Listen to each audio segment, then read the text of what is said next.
Hello! Happy Monday.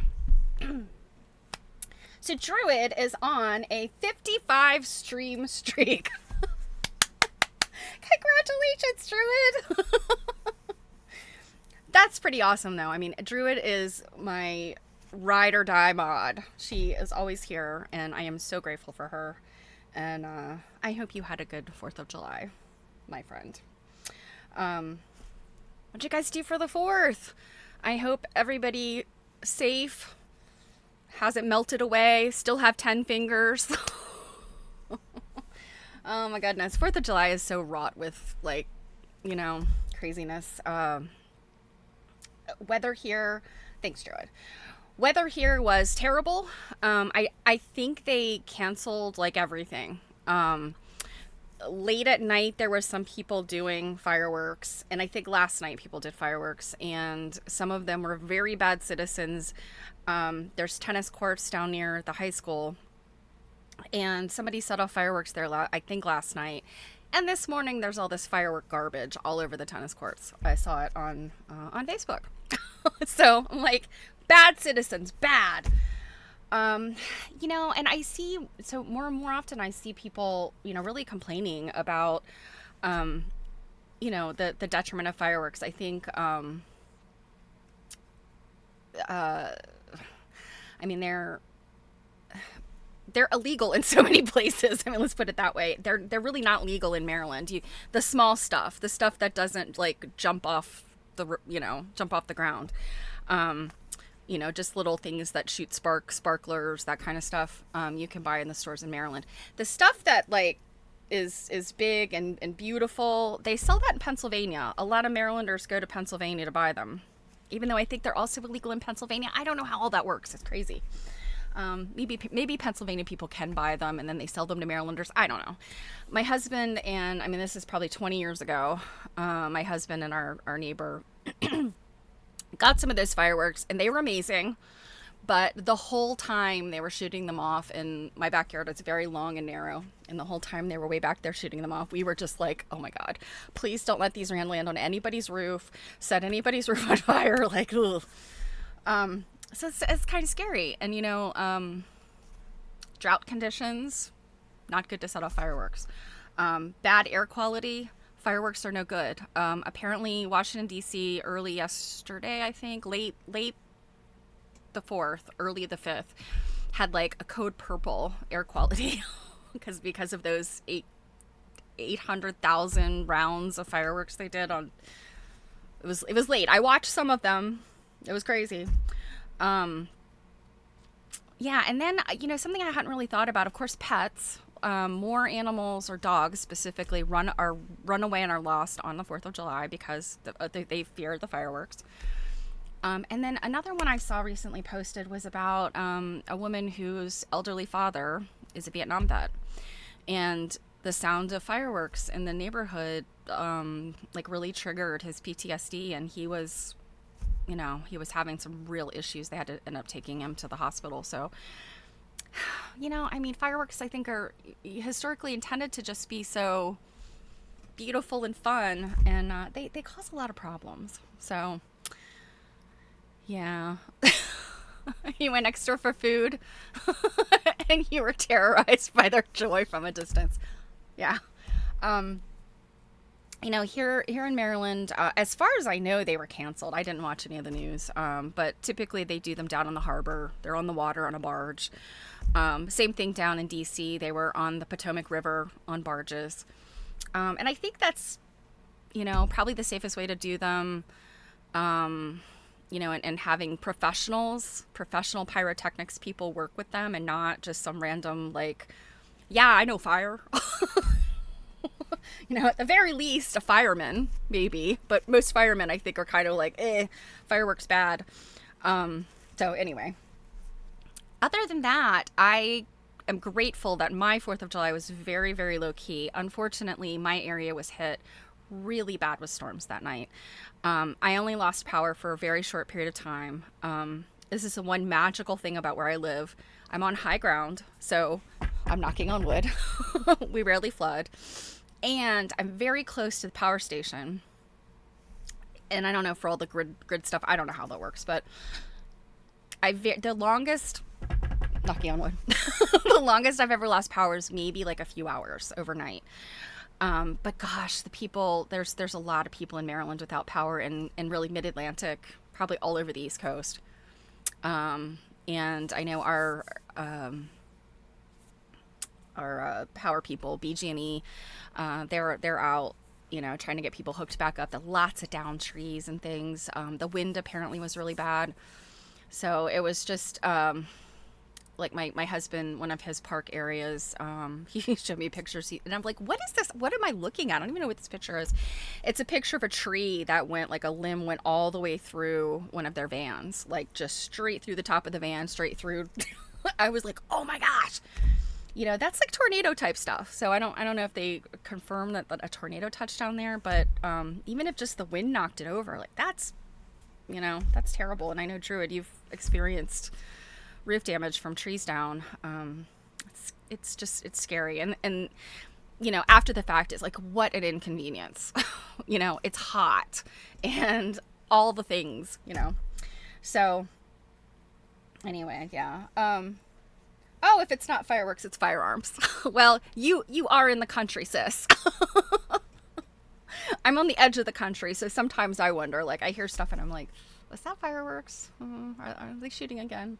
I rarely hear, like, the actual hunters because I'm close enough to the city. But anyway, long story short, I had a very, very low-key 4th of July, and I hope you did too. Traditionally, there's emergency rooms have lots of injuries on 4th of July from fireworks injuries and all that kind of stuff. Haven't talked to any of my friends who are nurses in the last few days, but I'm sure they were busy. In any event, I feel like the 250th was kind of like a big nothing burger. It kind of was just like me. All the stuff I think they were doing down in DC. The weather was so bad, and it was very late by the time they let people back into all the stuff that was going on down there. Anyway, I'm just grateful that all my friends and family are, still have all 10 fingers and are okay. So your power went out briefly. You didn't get too much rain. See, that's the thing, like, so why the power goes, so sometimes it's because lightning has hit something, right? But I think most of the time when your power goes out, it is because a tree is down somewhere. A lot of times, I feel like, and I'm not a meteorological, genius or anything here, but what I have seen here in my state is most of the time it's downed trees that pull down power lines, or lightning strikes that are in a, like, way too close to power station kind of stuff. So yeah, a dear friend, I haven't talked to her, but I saw a picture she put on Facebook. She lives closer to DC than I do. They have a farm, and the farm was without electricity and, like, just torn up because of all the trees around it. So, oh goodness, they're all, I guess I understand target practice and stuff like that, for hunters. But shooting for the sake of shooting, these kind of pew, pew, pew, pew, that's never a good idea. It's actually very dangerous. Anyway. So, here in my area, Mid-Atlantic, we have got rain every day this week. We apparently are at, like, a deficit. I didn't realize, drought happens so fast. And we are at a deficit of, like, 12 inches or something. So it should have rained a lot more, I say, in May than it did, or April. So, yeah, it's going to be a fun week here. I really, really wanted to go down to DC to see, I keep missing it, the show that's at the Renwick. Yeah, between the heat and the weather, my fingers crossed. I'm definitely going to get down there because I want to have pictures of it. I want to see it and be able to share it. So anyway, Well, let's just talk about what I have brought for you today. I had originally planned to do like a big bicentennial like sort of trunk show, and I realized in all of my packing and organizing last year, um, a bunch of stuff went to the my storage unit, and I think my bicentennial box is in the storage unit. And I was much too lazy yesterday. I wasn't lazy. Yeah, I was lazy.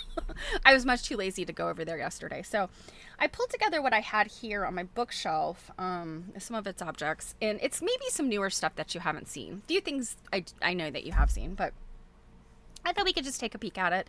I'm still very much enthralled with the Bicentennial, just because, the official 250 has passed.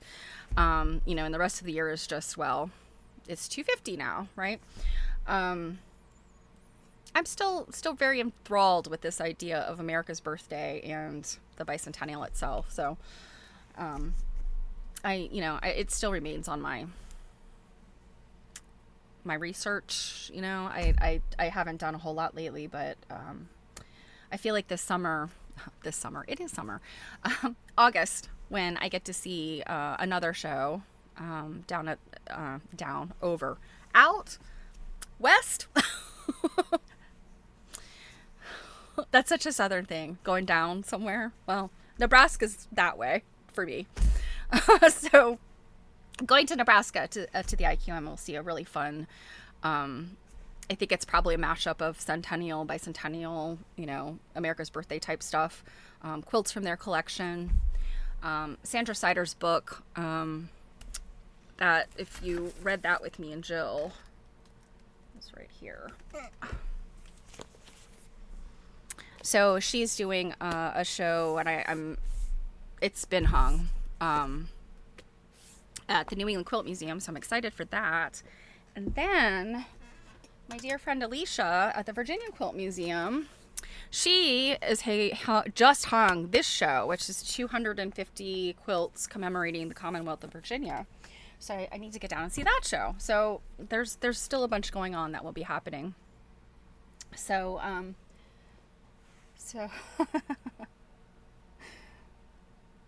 oh,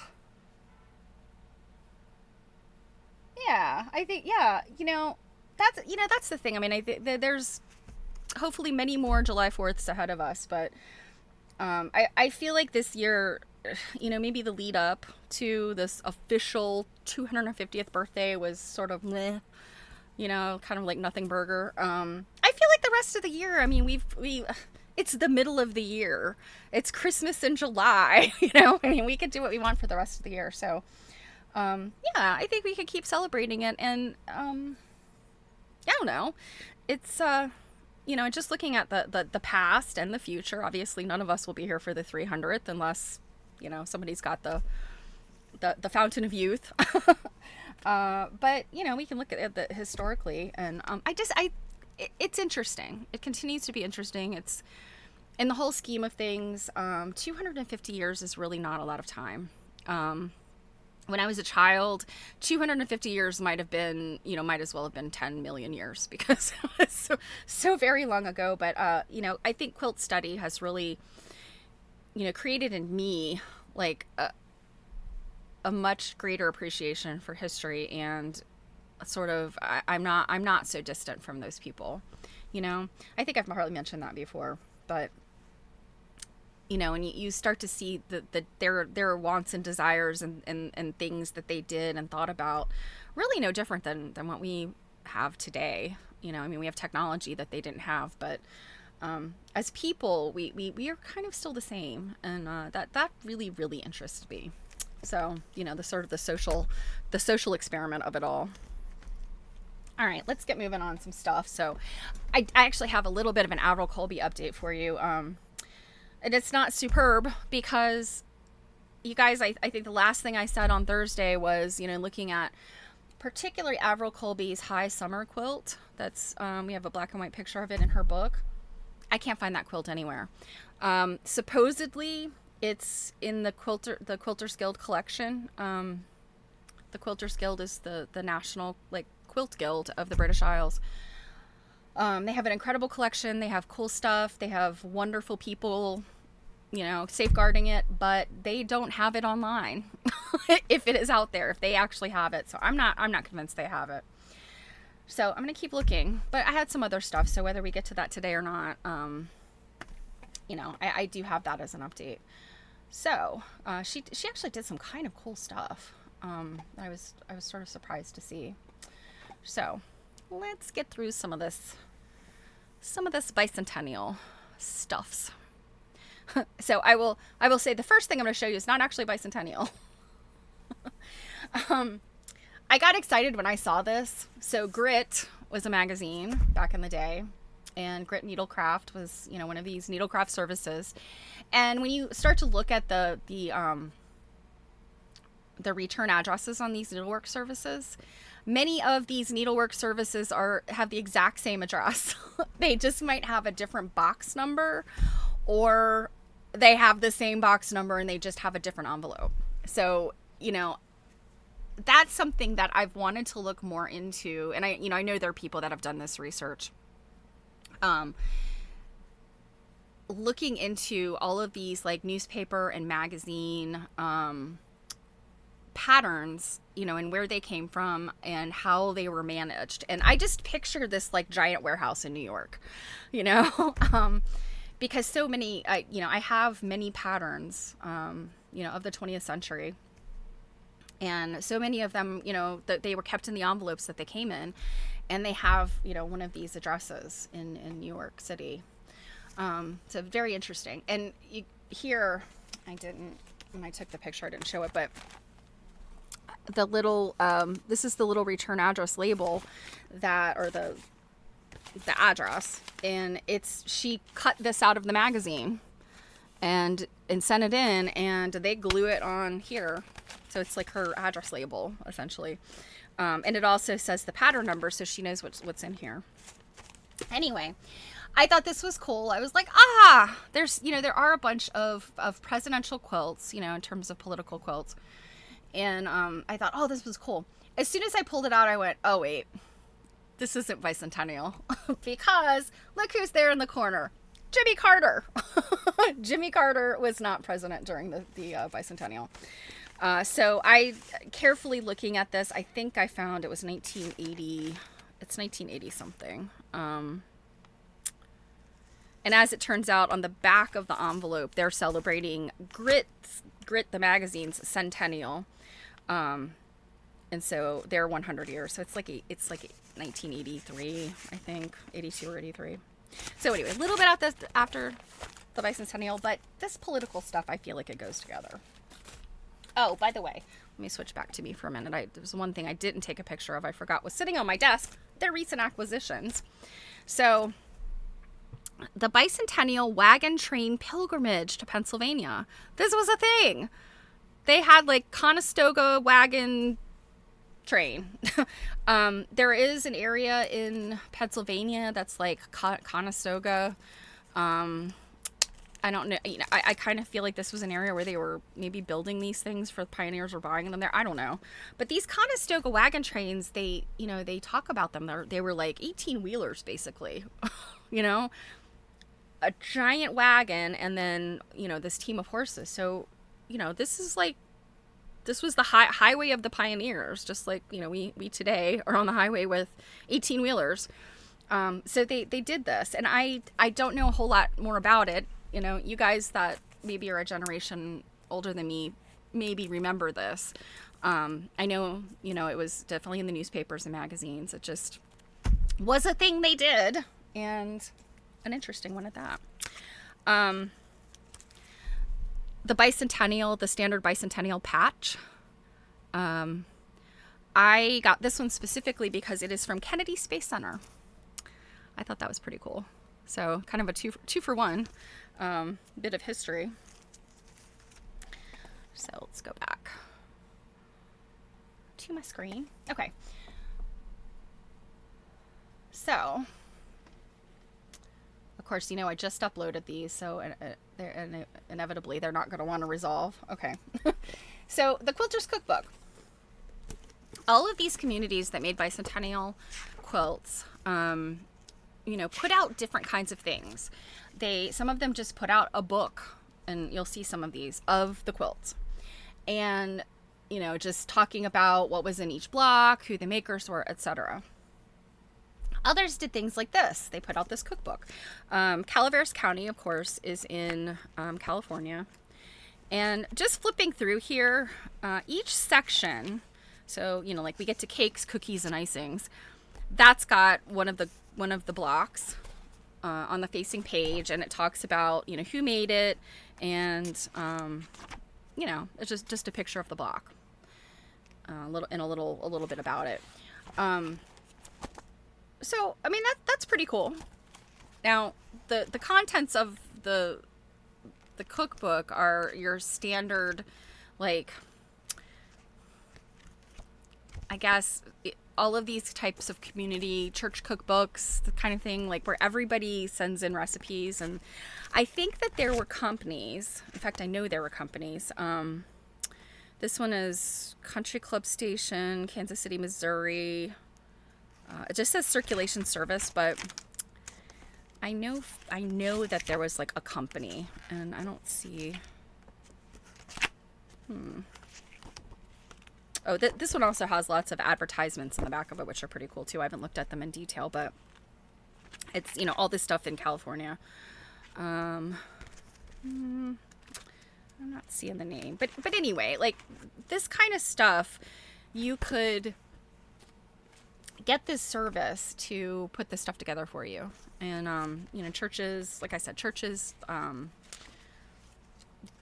all kinds of groups, you know, and I'm sure I'm not the only one that has these in their kitchen. I have one from, like, my grandparents' church when I was growing up. My grandmother, of course, got the book for everybody. I've had a couple of jobs where they, you know, some certain department put together a cookbook. So anyway, that's what this is. I want to say Sandra Sider had this in Commemorative American Quilts. She showed this cookbook. Okay, next up, postcards. They did postcards too. So maybe your community didn't want to do a cookbook. You could do a postcard. These two, so the top one is really interesting. You would never know that it's Bicentennial, but it is the Pendarvis Bicentennial quilt. And it says it's a friendship quilt made by Evelyn Kitto, it's Kitto, wife of the Pendarvis curator, containing over 900 diamond-shaped pieces with signatures representing 500 local people, on display at the Pendarvis Historic Site, Shake Rag Street, Mineral Point, Wisconsin. So that's where Pendarvis is. Tours are conducted daily, May 1st through October, by the State Historical Society of Wisconsin. And so that's pretty much all I know about this. But it's tumbling blocks, and here's a closer picture of it. I pulled it out of its sleeve, but it's still very shiny, so it's hard to get. I should have scanned these. But you can see these are the names that were on the top of the blocks, and they are in those people's handwriting, it looks like. And you know, and it's hard to tell whether they are stitched or just ink. I think they're just ink. To me, it looks like it's just ink. But yeah, it does seem to be multiple handwriting though, different handwriting. And it's unfortunate to me that it's just this small bit of it. I feel like this is only a part of it. This isn't the whole thing. And now back to this one, and I have a close-up of that. This is the Bicentennial quilt for the Ozark Folk Center, Mountain View, Arkansas. Bicentennial quilt was designed and made by Lois Dodson. Each of the 13 original colonies are represented by their state quilt blocks in the 86 by 102 beauty that required 300 hours to complete. Some of the other craft demonstrations at the Ozark Folk Center are yarn spinning, wood carving, pottery, basketry, broom making, furniture, and doll making. And so let's go to the close-up of this one. So I guess these are the, let's see, 1, 2, 3, 4, 5, 6, 7, 8, 9. this 14? Did I count that right? 8 and 6, yeah. So I don't know. There's an extra block in there somewhere. And then you have the eagle. And then this is the bicentennial symbol. As you have probably guessed, if you've never seen it before, you know it now. And I'm thinking maybe this right here is maybe not. I think this is the block, and then these are kind of little skinny blocks, I think. So maybe this isn't. There's only three blocks here at this bottom part. I'm kind of interested in that. I don't know what states each of these represent, but I can tell you this one has to be Pennsylvania. I'm about 90% sure because it's the Keystone State, and these little this trapezoidal shape thing is on all of their like their road signs and stuff. So I'm pretty sure this one is Pennsylvania, but of the other ones I'm not really sure. I don't know, but they're pretty. Something about this one makes me think it might be New York, but I don't know. I could be totally wrong. But what a cool quilt, right? And then this nice lady here, and she's obviously like a reenactor or a docent. Okay, I've probably showed you this before. This is the Mountain Mist Bicentennial Star Quilt pattern. And I also have the kit, and that I think that's one of the things that's in my in storage. But they expected you to make this. And these are the pieces, like real size pattern pieces. This was not an easy make for people. And, you know, you think about all the people that we talk to that say they got their start quilting in the 70s. And because of all of the excitement around the bicentennial and maybe kind of earlier than that, you kind of have that back to the land movement of, you know, the late 60s. So, you know, you've got a lot of people that probably didn't have a whole lot of experience with sewing, or if they maybe had, like my mom had a lot of experience sewing, but she was very new to quilting at this point. And applique, you know, may or may not have been, you know, a new quilter's, you know, specialty. It may have been tough for them. So I just see this as an incredibly difficult pattern to execute, especially in the size that they've got it here, because what they've got it for is either to do like a medallion, or multiples of these. Good gracious, multiples of them. That's what the pattern, like the kit expected you to make multiples of these. The layout of the kit was a little bit different. It wasn't, I don't think it was the star. It was a slightly different, looking thing. It was, I want to say it was almost like this. It was kind of like a sort of a diagonal sort of thing. They also have, so this was meant to be either a pillow or a medallion.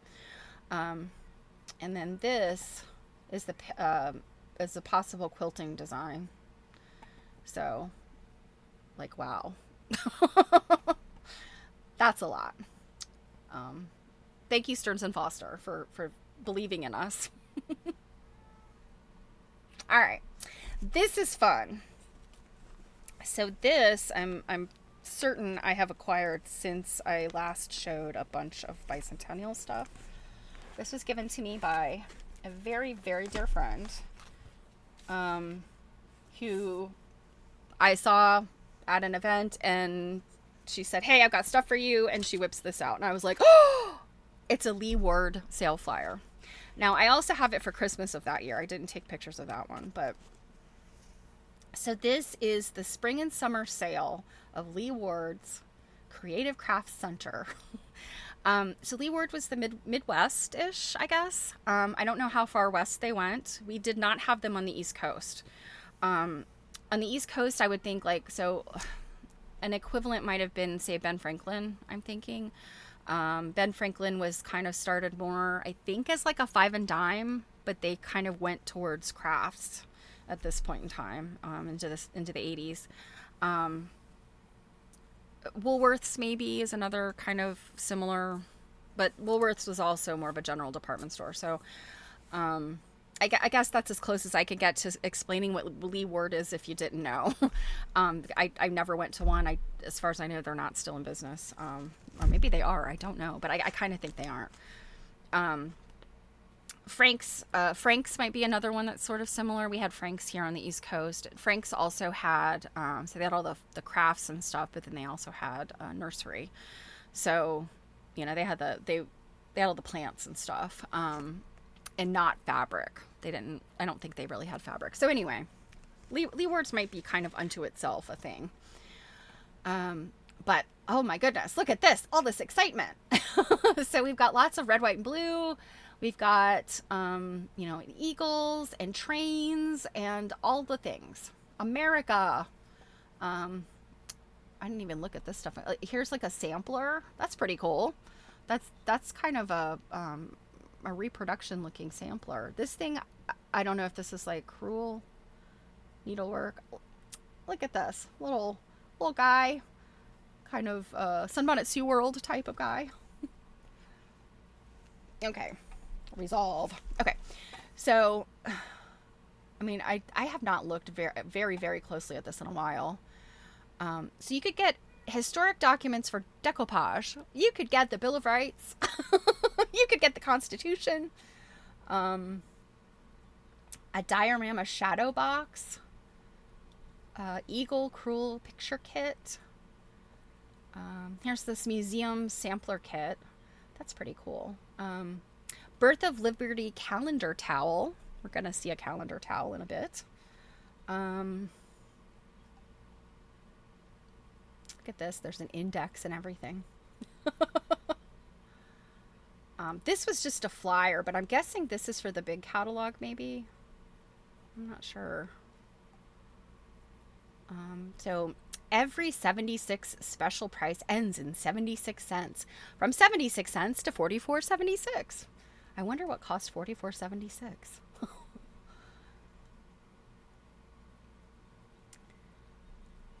This stuff is interesting. This is not particularly bicentennial-ish, but oh how 70s.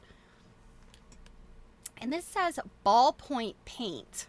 So I think I've seen these before, and I think what it is kind of like it's a paint tube or a paint container, but on the tip of it, instead of like just being able to squeeze paint out, it had like kind of a ballpoint pen situation going on there. So there was like literally like a ball bearing in this pointed piece, and the paint, kind of came out like a pen, but it would have been bigger than a ballpoint pen. And I don't really know what I want to say. It looked more like a bottle, maybe like kind of a long skinny bottle.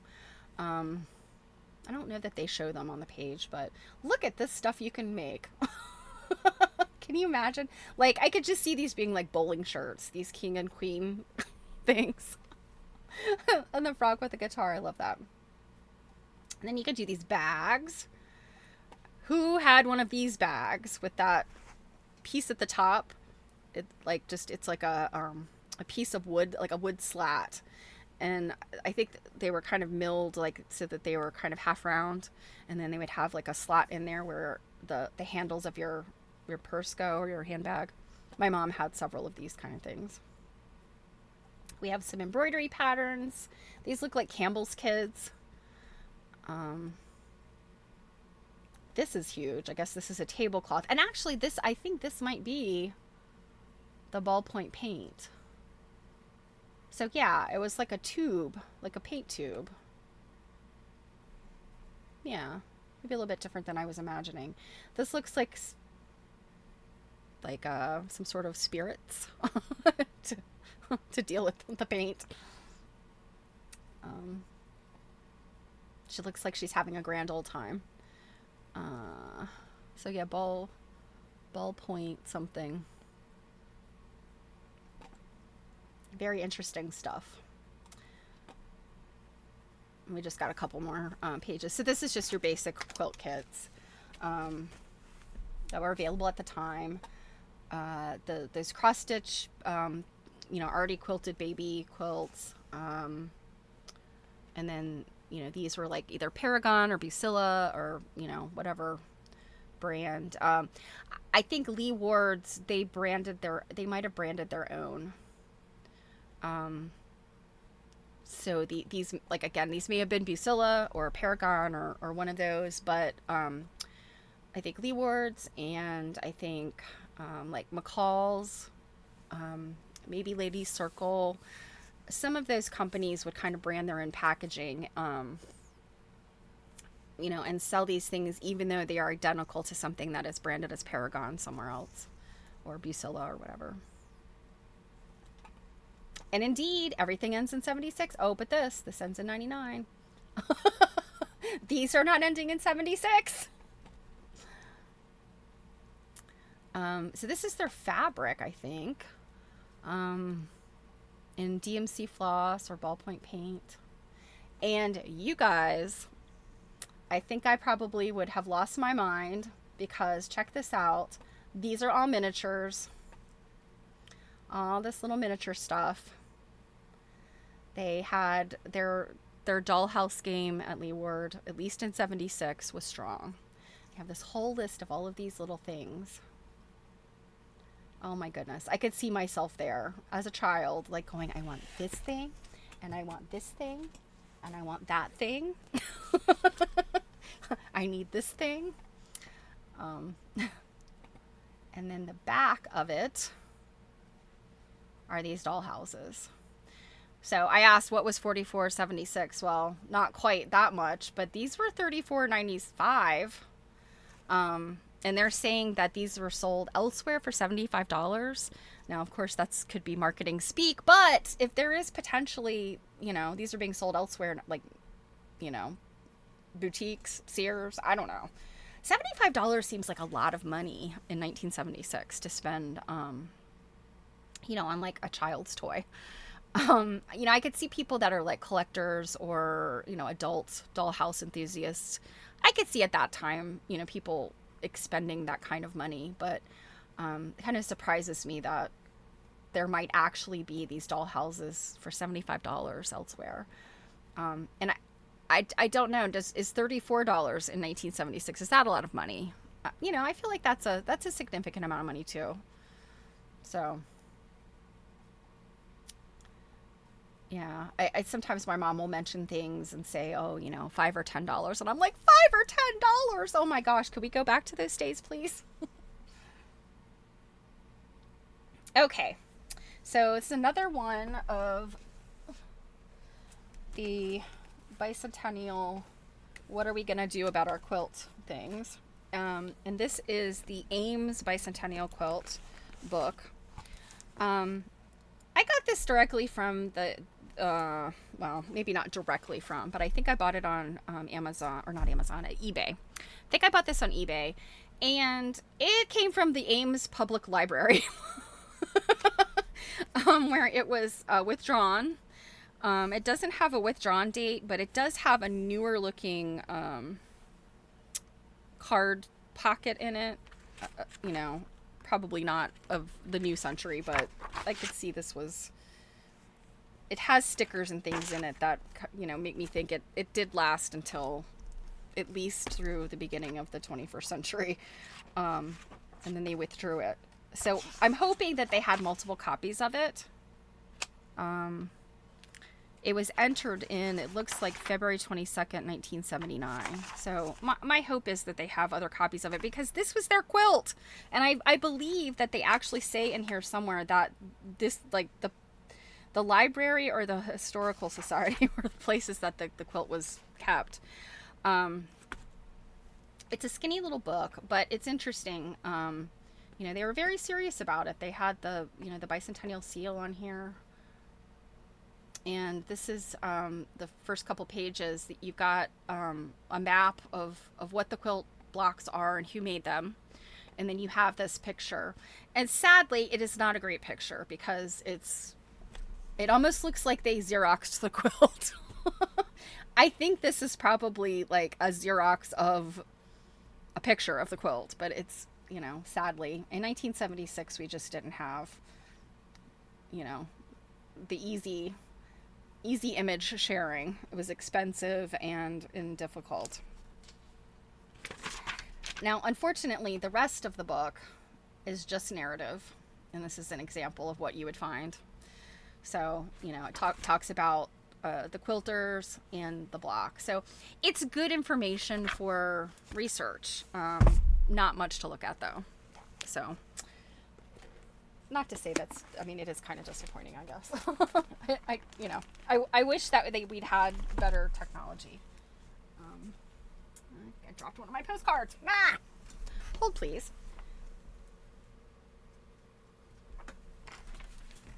Okay, so moving on to the next one. So I didn't take this one out of its sleeve or its envelope, but this is the official Bicentennial quilt and pillow pattern that was created by Betty Blank. I later found out I haven't done much research on her, but she was pretty, she arrived on the scene, as a pretty involved, I guess I would say. I don't know how well known she was. I think people in quilt study and quilt research are very familiar with her name, but I would say kind of as a household name. She's not like the Georgia Bonesteels and the Virginia Avery and those kind of people. Her name I don't think is as much of a household name as those ladies, but she did go on to publish a lot of stuff, from what I understand. But this was a big deal. She had permission to create this, to use this as the official seal of, or symbol of the Bicentennial, and she had permission. And she sent a copy of it with a note, which is in the Gerald Ford Library. She sent a copy of it to Betty Ford. And I think she had a note like from one Betty to another. And you can find that online. It's very cute. But I'm worried about the tissue because it's tissue. I'm worried about it tearing, so I haven't taken it out in a while. But it's the kind that you would iron on and get the lines to draw this on your fabric and your applique fabrics. So this is a fairly new acquisition. So color iron-on transfers, and this, where is it? This is interesting because it's in very good condition. And there's something very interesting I noticed here. It's never been used. They are, let me switch over because I didn't take a picture of the contents, but this is what they look like. It's kind of it's sort of almost like a heavy deli paper is what it feels like, and they are very thick. This is like iron-on t-shirt kind of stuff. Kind of cool, I think. There's another sheet of them in here. But here's what I thought was interesting, and you may have noticed it on the Betty Boink quilt pattern as well. There's a lot of, see that sail?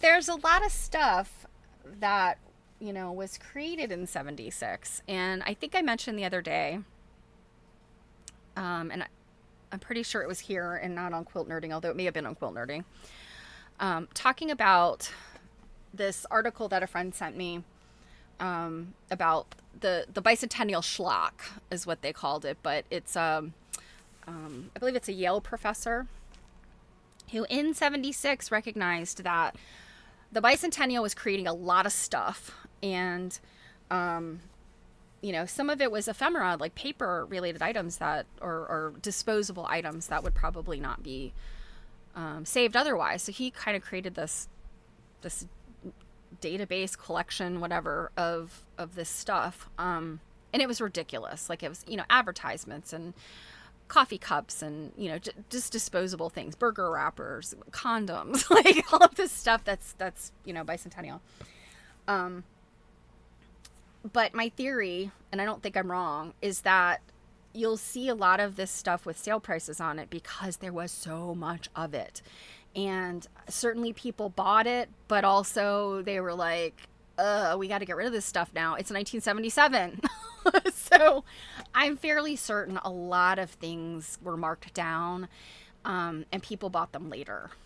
Or they went in, they were never purchased and they went into some type of like, liquidation. And that's where we're seeing, like on eBay, we see a glut of this stuff, and it's in pretty good shape. It hasn't been in somebody's collection. It's probably been sitting in some like liquidation warehouse or something for 50 years. So I feel like that's where some of this stuff is coming from that, I've been able to find. There's more patches. I love patches. I buy patches today, when I travel. If I go to an event or a place, like a historical place, often if I just want to buy a little souvenir, either a patch or an enamel pin. And I think that's nothing new. I think people have been doing that since the Bicentennial, and before. So this just, filling out my collection of things. This one in particular, I picked up because it's Virginia, and I'm a native Virginian. And this was canoe races on the historic Shenandoah. So I thought that was pretty neat. This is before actually July 4th.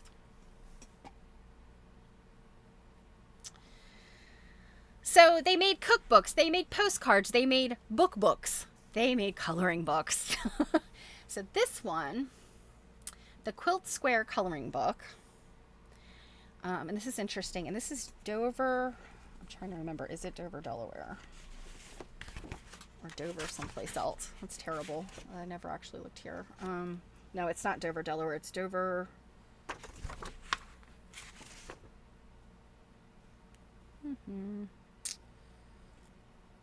Is it New York? It's Bay Village.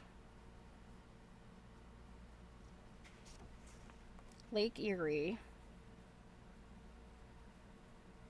Is it Ohio? I think it's Ohio. You guys, this is terrible. In looking at this, they don't explicitly state what U.S. state this is. They just have this map, and it's an old map. It's an 1852 map, and it's property south of Lake Erie. So Dover Township, Bay Village. When I picked this up, I swear I thought it was Dover, Delaware. It is definitely not Dover, Delaware. Shows you how closely I've looked at this. Is it Pennsylvania or Ohio? I'm not sure, you guys. It's got to be Ohio, because it keeps talking about Ohio in this information here. Does Ohio touch the Lake Erie? Oh God. All right. I don't know, Jared, if you're by a keyboard, if you can look that up. Dover Township, Bay Village. Is that Pennsylvania or what state is this? In any event, they made this very nice coloring book for the children. And despite the fact that it has all of this narrative in it, it's not very clear, again, like what state this is for, or, we know the town. But I thought this was cool. I don't think that these are necessarily quilt blocks. I think in some cases somebody has illustrated what is shown in one of the quilt blocks, but like, for instance, I don't think that there is a block of like this. There is a block of a log cabin, but it looks different. So I think what they've kind of paid homage to the quilt, but they have also introduced just, some other images. Whoever this person ESS is, that their initials are on the corner of every... Ethel Sadler. So Ethel S. Sadler was the person who did the drawings. So, and then let's see. Bay Village. Okay, it is Ohio. Thank you, ma'am. So it's a city in western Cuyahoga County, situated on the shores of Lake Erie, just west of Cleveland. Okay. So I've been near there. I've been west of Cleveland. um, so yeah, so this isn't coastal. This isn't the East Coast like some of the things I'm thinking of. Let's see, it was settled in 1810. In 1901, Northern Persian broke away, incorporated as Bay Village. Okay. Known today as Westlake, Ohio. Okay. But I thought they did this really nice. I mean, it's history. It's historic. I think that's pretty cool. I could see the little town I grew up in, doing something like this, although I don't think they did. So anyway, nice coloring book, and, yet another thing you could make to let people know about your quilt. Okay, moving right along. This one's another one. I'm throwing this out there to y'all educate me. So I got this, I think it was on eBay. And it's Bicentennial Quilts. It looks very similar to some other publications. And I think it's just because of this quilt that's on the cover of it. But this is who produced it, Parade. Now, was there a historical magazine called Parade? Because the Parade I'm familiar with was Parade magazine that came in the Washington Post. But I think it was something that came in a lot of Sunday edition papers. I don't think it was just the Washington Post. So, but I'm talking like 80s, 90s, 2000s, where I'm familiar with Parade magazine in the Washington Post. The Sunday Washington Post, by the way. I don't think that's what this is. I think this is Parade something else. And I realize I should just Google. I have not had a chance to. But I'm wondering, is this one of those, like, those magazines? There are all those different kinds of magazines in like mid 20th century that, I guess some of them were movie magazines, gossip magazines, that kind of thing. Kind of like Time magazine, but a little more pop culture-y than Time magazine. I don't know. Is that what this is? I don't know. But they did this, they made this little magazine, this little book, for quilters making a quilt. So, this whole idea of bicentennial quilts and how to make a quilt. And then they've, put in these different patterns. Not all of them are red, white, and blue, although a number of them are. So, they were going like, this is a presidential thing, just sort of Americana, I guess, is what they were looking for. I took a picture of the log cabin. No, I didn't take a picture of the log cabin. So the log cabin page, actually, I don't know why I didn't take a picture of that. It's probably my favorite, just because it's really pretty. Let me show you. You can see how they've shown, working with multiple colors, how the layouts could look. I just love log cabins so much, especially a scrappy one.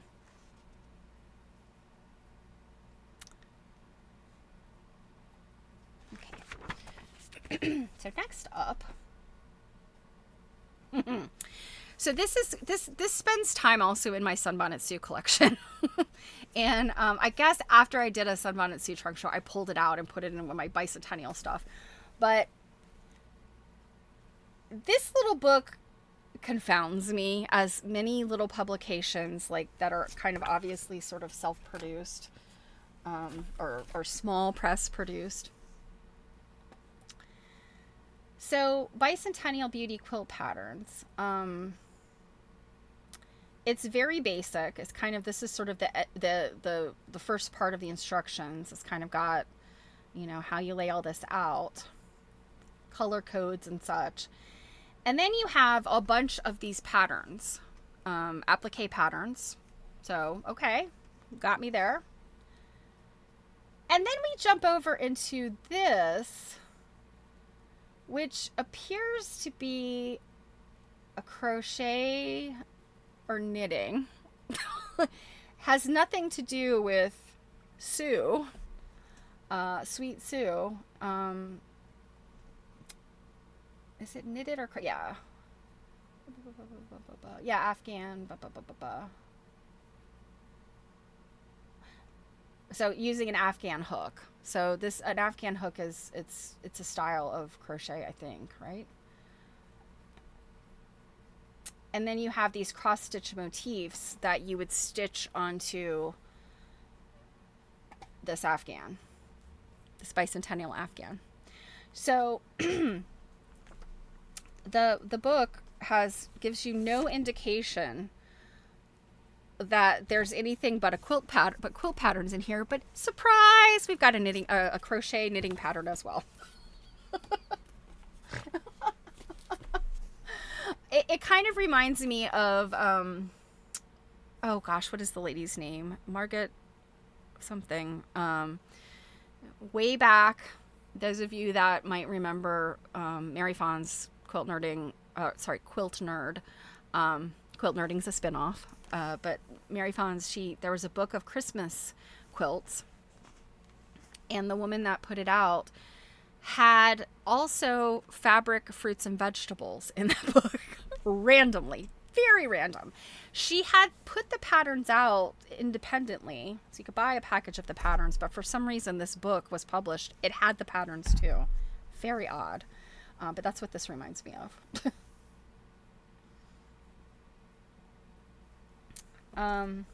Here's another example of markdowns on these stickers, Hallmark stickers. It occurred to me how much bigger of a role that Hallmark had in my life when I was a child versus now. I don't remember the last time I went to a Hallmark store, but when I was a kid, my mom shopped in Hallmark stores all the time. We had several. And it was like, you wrote people letters. You needed stationery. You didn't have Walmart to go buy like notebook paper or something. You bought your stationery at a Hallmark store or a stationery shop. And that's where you got stickers and cards and invitations and wrapping paper and all those things. We didn't have Walmart or Target or whatever. So I just feel like I was at a Hallmark every few weeks as a child. Ulster County Bicentennial Quilt. This is another very famous one because they put out this book. And where did that one go? So this one is not a hardcover, but very similar to the way the rest of them did. They have the picture of the quilt, which, bless them, they got it in color. That I appreciate. So you could see it, not great details, but you can see the quilt. But unfortunately, what's inside is just narrative. There's, they have the schematic, they have the grid, but the rest of it is literally just talks about the quilters and the block they made. So great for study, great for research, not so interesting to look at, unfortunately. So this one was gifted to me also by a dear friend. And this one is Mountain Mist. They not only did they have that very difficult to make one, there's this one, this Mountain Mist Bicentennial Friendship Quilt. And I'm trying to think, do I have it here? It was one of the magazines we looked at recently. I don't think it was this Family Circle. I think it was the Ladies Circle. Bear with me a second, guys. I don't think I've looked at this one in detail yet. Yeah, I think it was in the Ladies Circle Bicentennial magazine, which, do I have it here? I bet I do not. Yeah, I think I reshelved it. And it's not here. But in any event, I think there's yet another one. So This one, if I remember, there was one that they had a contest basically, and people sent in, blocks, and they were chosen. Um,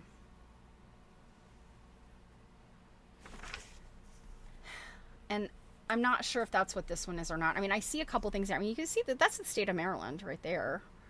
Um, I don't know exactly what some of these other things are. I mean, this is another state, somewhere in New England, New Hampshire, maybe. Um, Forgive me, New Englanders. I can never remember the shape of the states. Only know the ones that I've lived in. um, yeah, this the same state up here, I think. In any event, this one I don't think there's a pattern for this. This is a Druid. So you loved Hallmark stores because, yeah, stationery was a big deal for us Gen Xers. As a kid, like, you weren't going to learn how to type on your grandmother's typewriter or your mom's typewriter. You needed cute stationery to write letters to your pen pal. Yeah. But yeah, The Joy of Sex, that's interesting. A copy of that.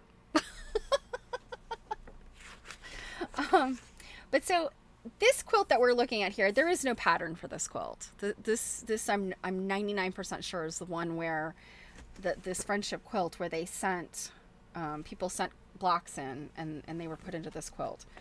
Now the rest of the magazine or this book here is just mountain mist stuff. There's nothing in here that's specific to bicentennial quilting, other than just the just general idea of quilting. You were a letter writer and had pen pals. I love that. I miss having, that was one thing that I absolutely loved when I was a kid, was racing to the mailbox looking for letters from your pen pal. I had a couple pen pals growing up, and it was always so fun. It was so exciting, to get a letter.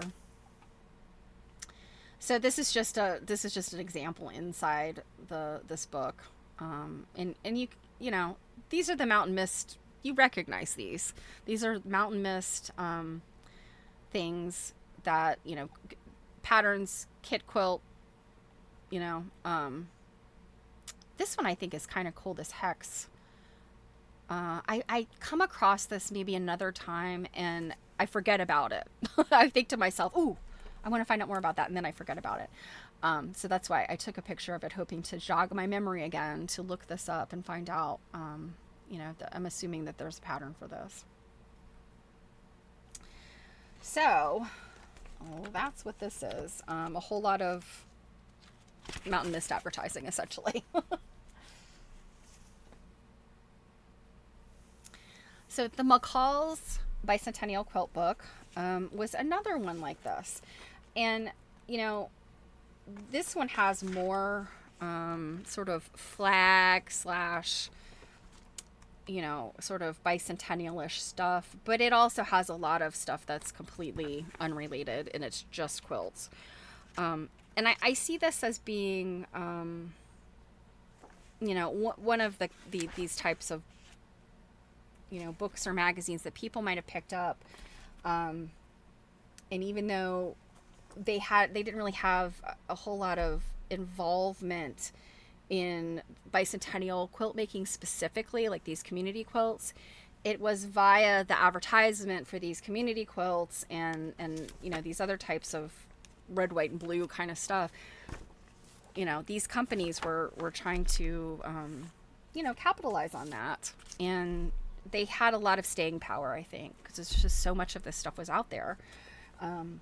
Going back to my hypothesis that there was just this, there's a lot of this stuff. It just, and it didn't go away.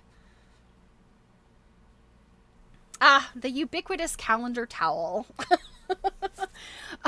This is one of like 6 different designs I own. One of my other favorites, and I couldn't find it, so I think it's the one, it's in the box that's in storage, has It has a colonial lady and gentleman, like, in, court finery, doing like the minuet, and it comes in two different colorways.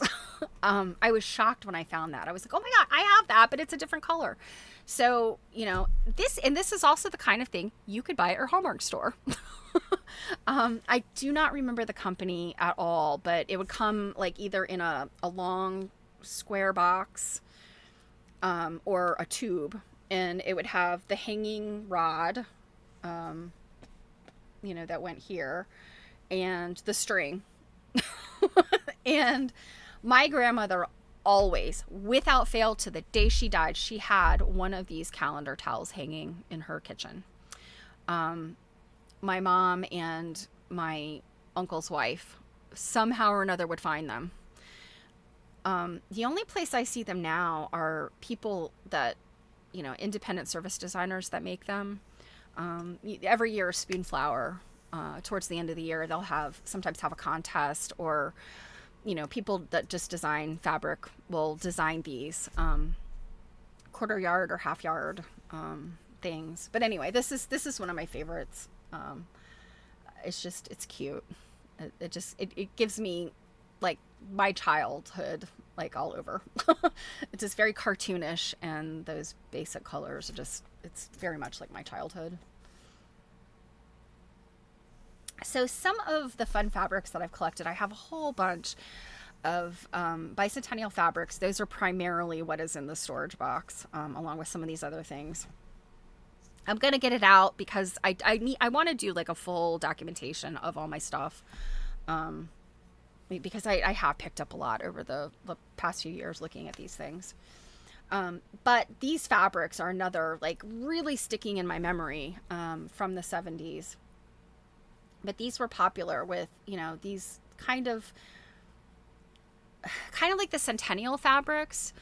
But these are the Bicentennial fabrics. And they're so charming to me. I love them so much. But, you can see the eagle and, the drum and the bell and the shield are all kind of tucked in here. And from a distance, it just looks like a kitchen print, something that you would have like your kitchen drapes or kitchen curtains.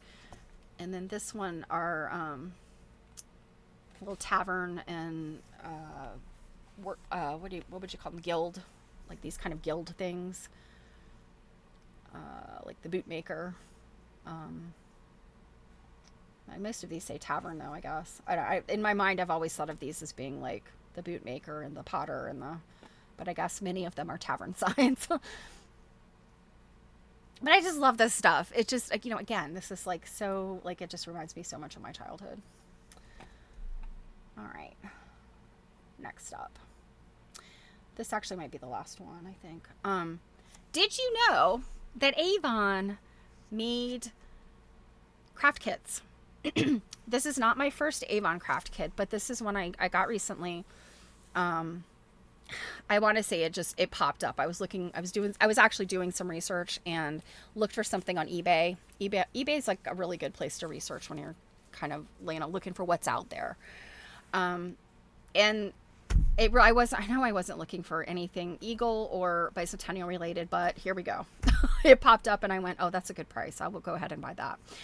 And this one is specifically for the pillow.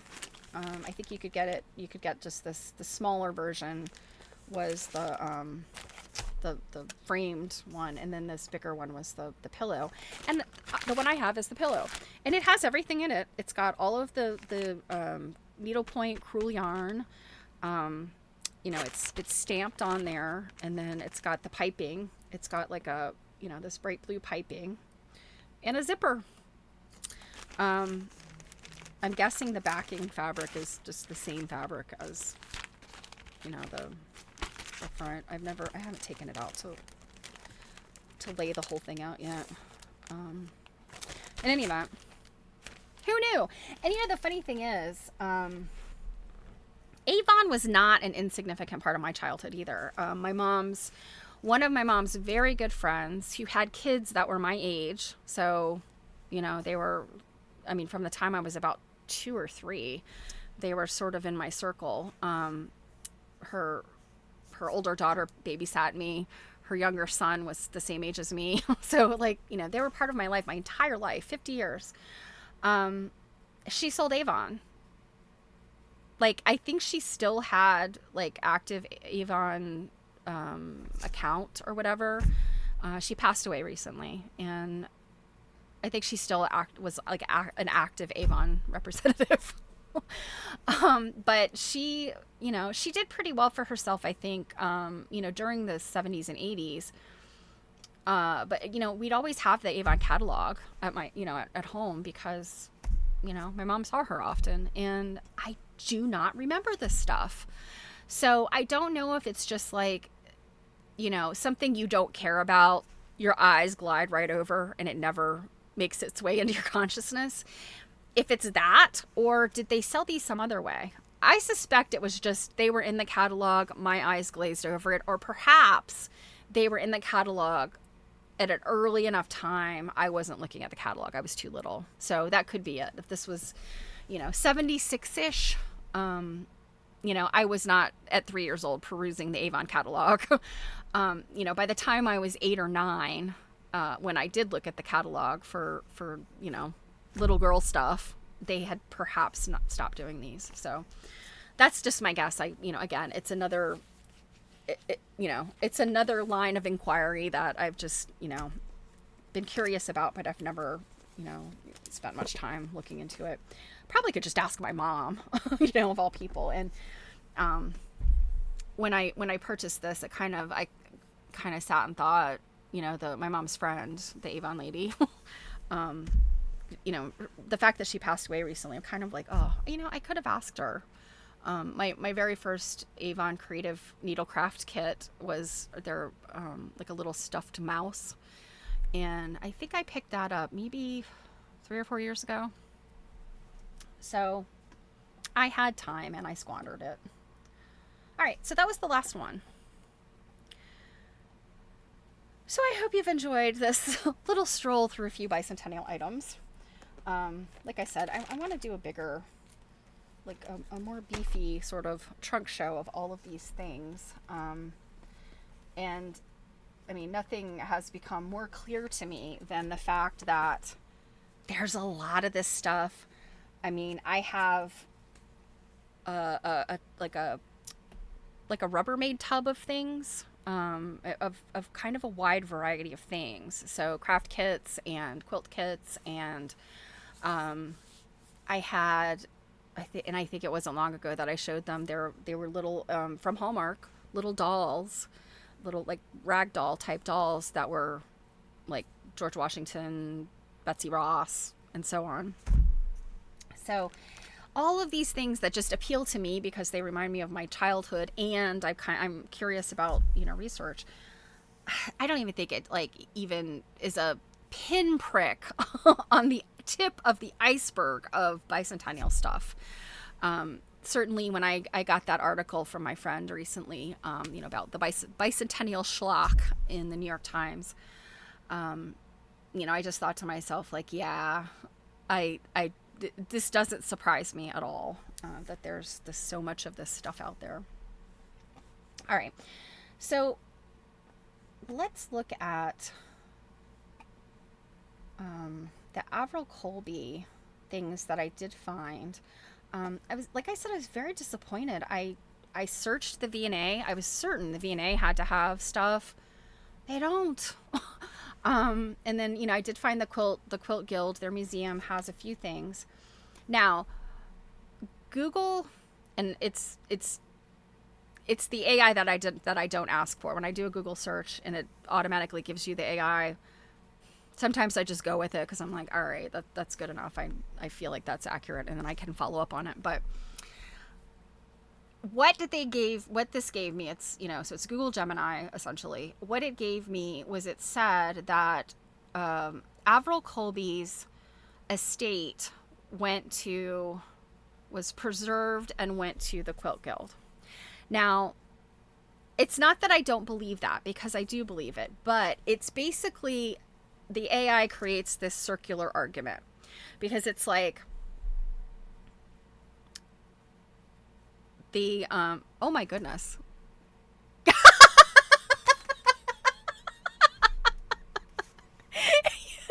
crack me up, Trude. You might be the only person I know who is he's getting sassy with the AI lately. Sometimes you have to put it in its place. But so what it said to me was like, I was like, I'm looking specifically for this specific quilt, you know, and I gave it like all of the search parameters, the date, which we have, the title of the quilt, which we have, the maker, which we have. And it basically would just say, well, you know, it's in this collection, and it would give the Quilt Guild's link. And I'm like, there's nowhere in this Quilt Guild link that says it has that quilt. So it's making it up. It's a hallucination. It is definitely not explicitly stated anywhere that the Quilt Guild has that specific quilt, and it's just not available online. There's nothing that tells me that. Now I know I can do a deeper dive into that, and I might kind of put that on my list of like actual hardcore research to do, because I am fascinated by that particular quilt. And if you're not remembering, I hate to do this. Actually, you know what? Let me find.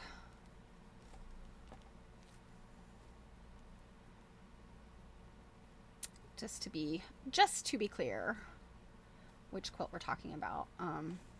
Because of how she made it, what she did with it, it just is so fascinating to me, and I want to be able to examine it in color. So this is the zoomed in part of the center of the quilt. So you can see it's these smallish hexagons. And she has fussy cut and fussy cut and fussy cut. And then if we skip ahead, this is what the full quilt looks like. And it is amazing to me. And I want to see this thing. I want to see it in color. I want to be able to like zoom in. And so I think I might further pursue where this quilt is. My hope is it is at the Quilt Guild, and the Quilters Guild, and they just don't have they don't have their whole collection online, because they're a small organization. You know, and they kind of rely on doing shows and, you know, getting the people in.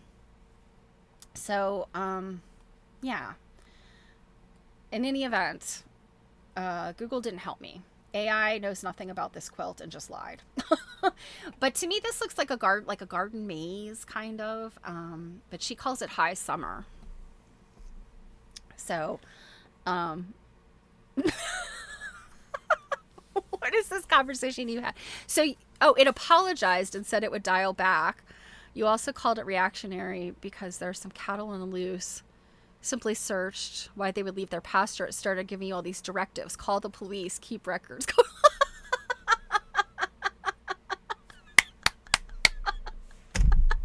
Oh my gosh, you cracked me up. I just want to know why the cows were on the loose, not what to do about it. Okay, so anyway, this is the quilt I'm trying to look for. It is not available to look at anywhere online. If you find it, please let me know. But I think I can reach out to the Quilters Guild. I know a couple of members, and you know, I've met the curator there of the museum. She's very nice, and you know, I suspect I can probably just reach out and, you know, find out. So,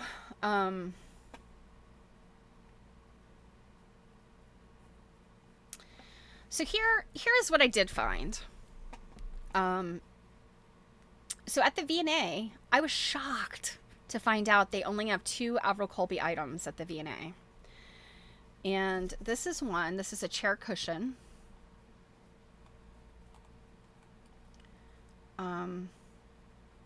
It's pretty. It's interesting, you know. Averil Colby can fussy cut like nobody's business. And then I don't know, what is this? So this appears to be something altogether also. I don't know what this is. Maybe it goes inside? That's weird. That's very weird.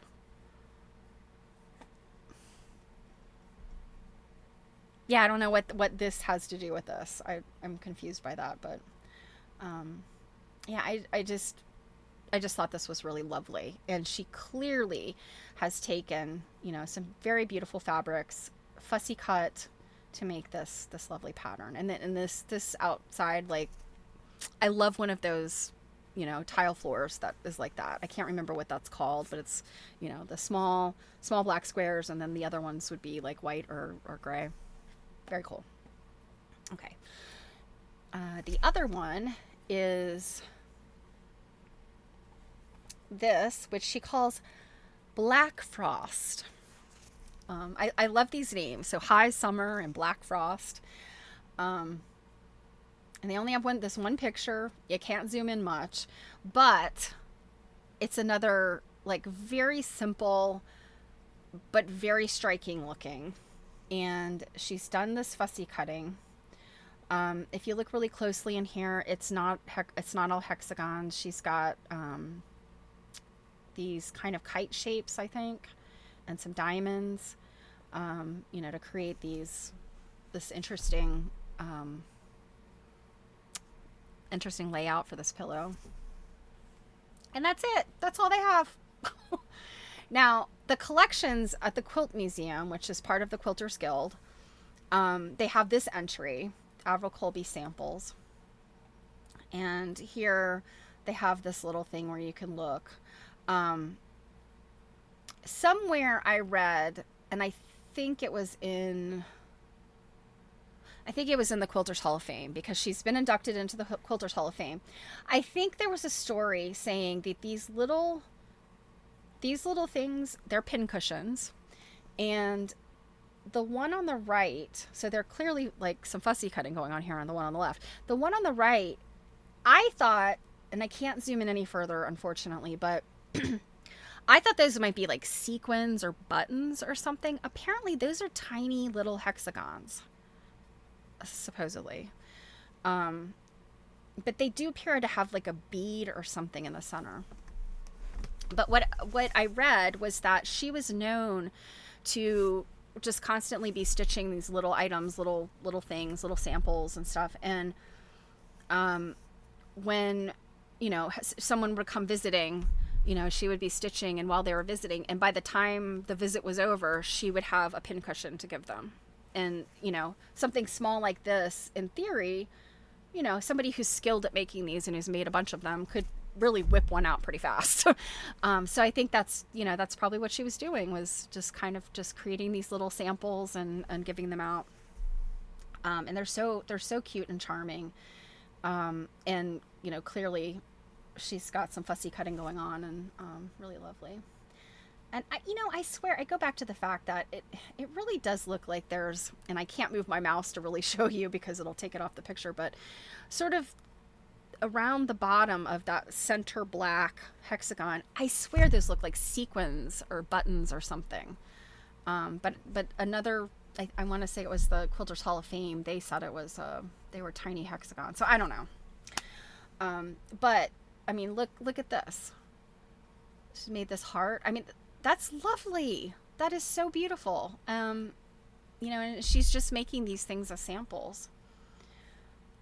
And so that's really it. That's what they have. Now, the Quilters Hall of Fame has more. But here's what I was a little sad about the Quilters Hall of Fame. I don't know how to, how to attribute this article in the Quilters Hall of Fame. It's somebody named Anna. And because that's all the information they give at the bottom of this blog post. So I'm going to give you guys the links, by the way, so that you could look at them yourself. So that's the one for the Quilters Hall of Fame. And then this is the one for the Quilters Guild.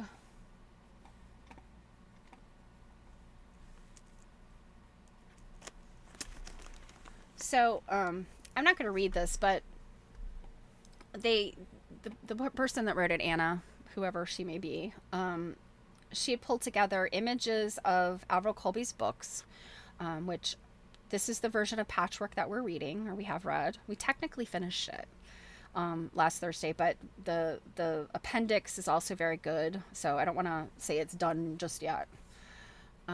Samplers is another book she wrote. Patchwork Quilts So not to be confused with Patchwork. Patchwork quilts and Patchwork are two different books. Quilting, and then pin cushions. And this is the version of pin cushions I have. I showed you a picture from it the other day.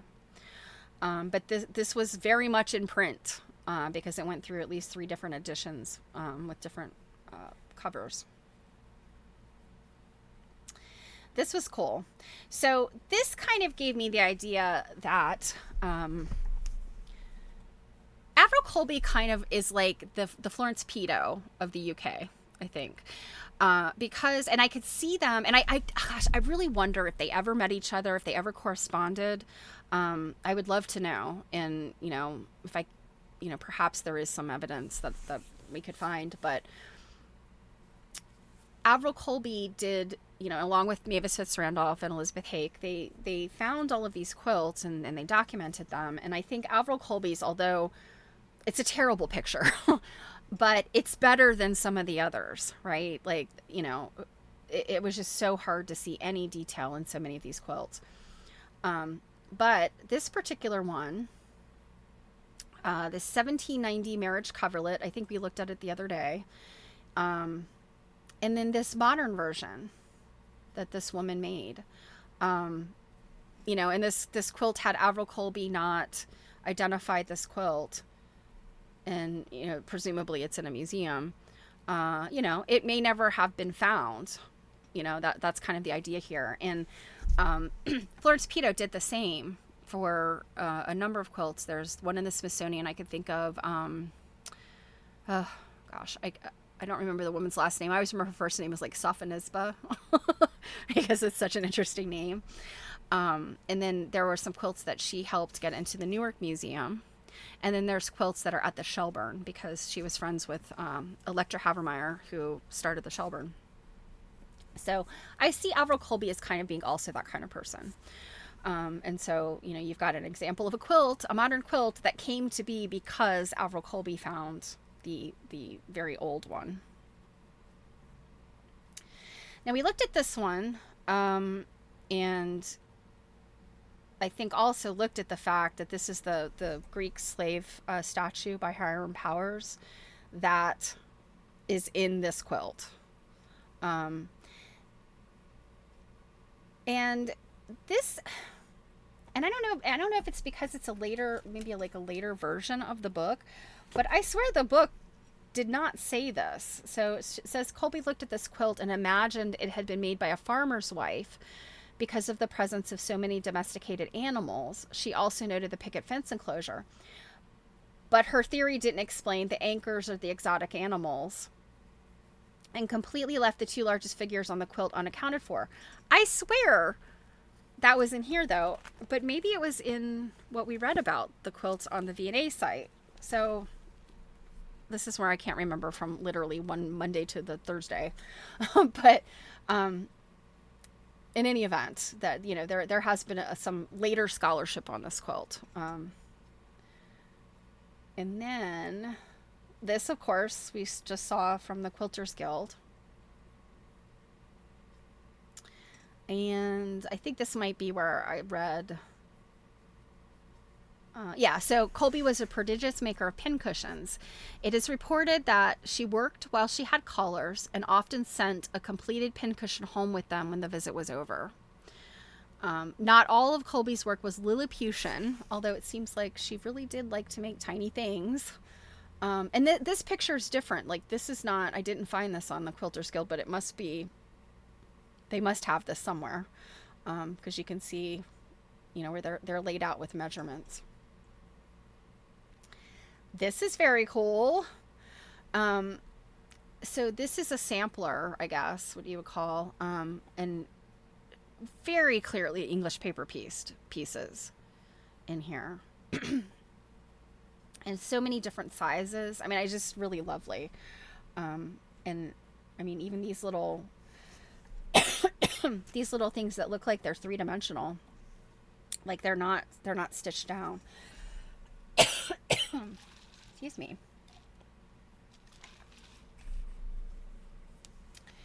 So this I just think is fabulous. And then this is you know, I mean, I've seen things like this before, but this one is an Averil Colby. And I kind of feel like it's probably not finished. They're calling it a banner made from 81 hexagons of silk and satin stars, joined together by brown velvet lozenges. So this is brown velvet in here. Mounted on a pole with a silk cord for hanging. Okay, so I guess these are finished off. They just, the way that they work is that there's that little divot when they're not connected, I guess. So it appears that the maker and date of the hexagons is unknown. So they were assembled by Averil Colby in 1960. Okay. Hey, Jill. So this is another, like, very much like Florence Peto. You know, Florence Peto, if you guys remember the quilt that I did for my quilt study last year, the wrapped up last year, Florence Peto had taken nine patch blocks and interspersed them with her own little appliques. Well, Averil Colby has taken these antique silk things and created this banner, I guess.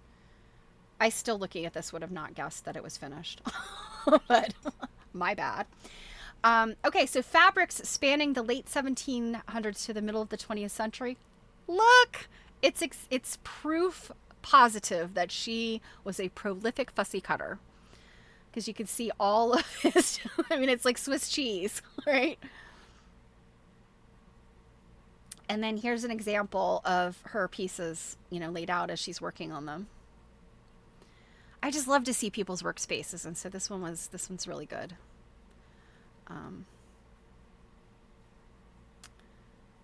And then this is one of the quilts from her collection. I would be willing to bet this is in the book. I don't remember G. Spiller. Let's see if we can find that. 1839.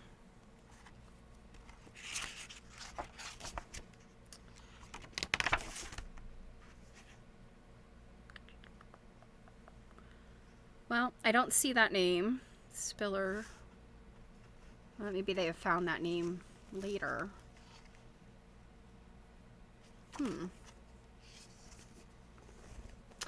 Oh my goodness, do you see this? I wonder where this info came from. Although she obviously could handle a needle and thread, Colby didn't do much actual quilt making. She didn't think she was good enough. What? What? But she pieced what the Brits call mosaics. This last piece brings us to the modern connection hexes. So, and then here is Black Frost.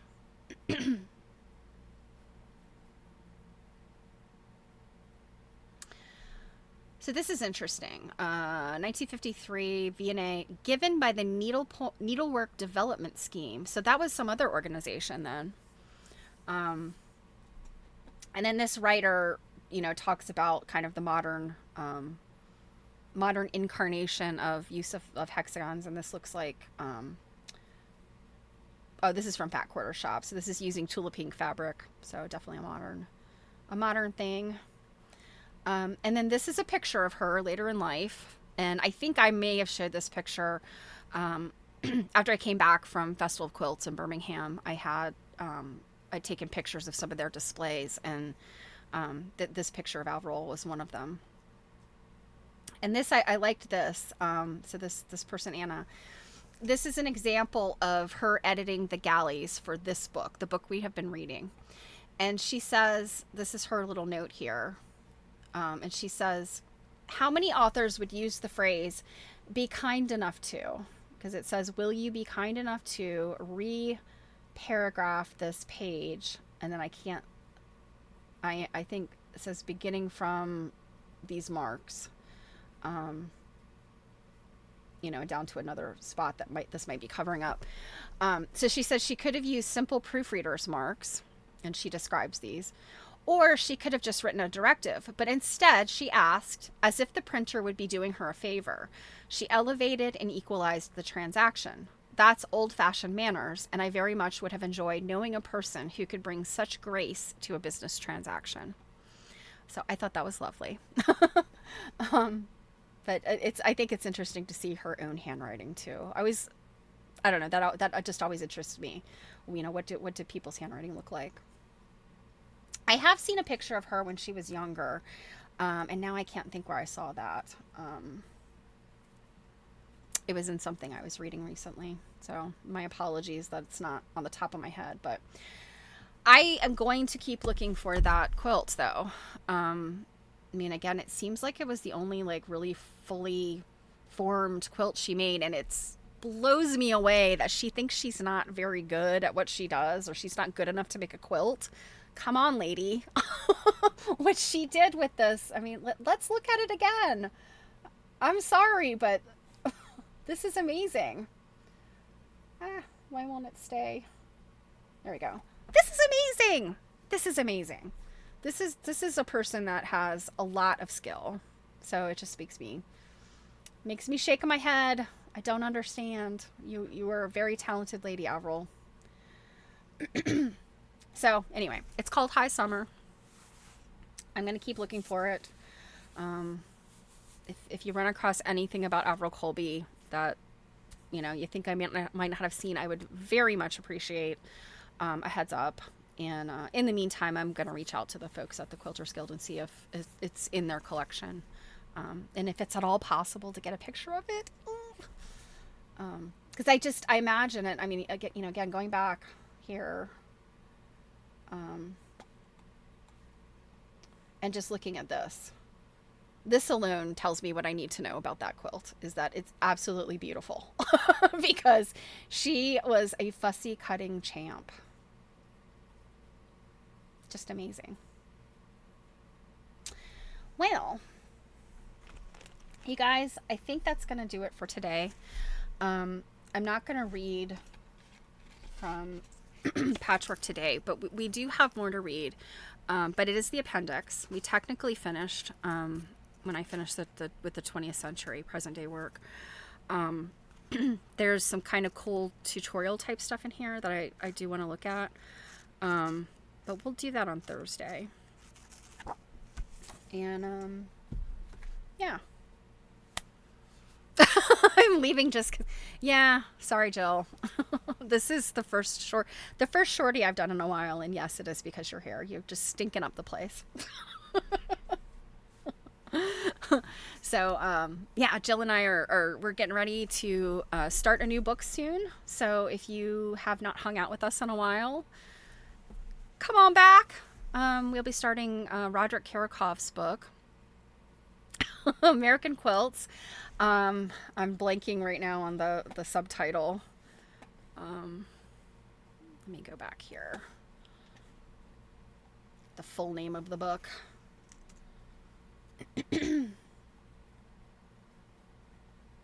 So it's The American Quilt, A History of Cloth and Comfort, 1750 to 1950. That's the book that we're going to start reading. And, you know, I think I've mentioned it several times. You know, a lot of our friends, you know, who have longer period of quilt scholarship than we do have mentioned this is the book I tell people when they get started in quilt research to get this book if you only get one book. So we're pretty excited to start reading that. And yeah, we hope to have some, you know, some interesting discoveries through there. So in the meantime, I hope you have a fantastic week. And we'll get back into Patchwork on Thursday. And I think that's it. Yeah. Join me and Jill tomorrow night at 7 p.m. Eastern on YouTube, Quilt Nerding. Or I'll see you back here on Thursday. So have a wonderful day, my friends, and a beautiful week. And I will be battling rain all week. So I guess we need it, so I'm not going to complain. I also need a haircut, as you can see. I washed my hair this morning. Way too hot to dry it, and this is what we get. So take care, you guys. I hope you have a great week. Mwah!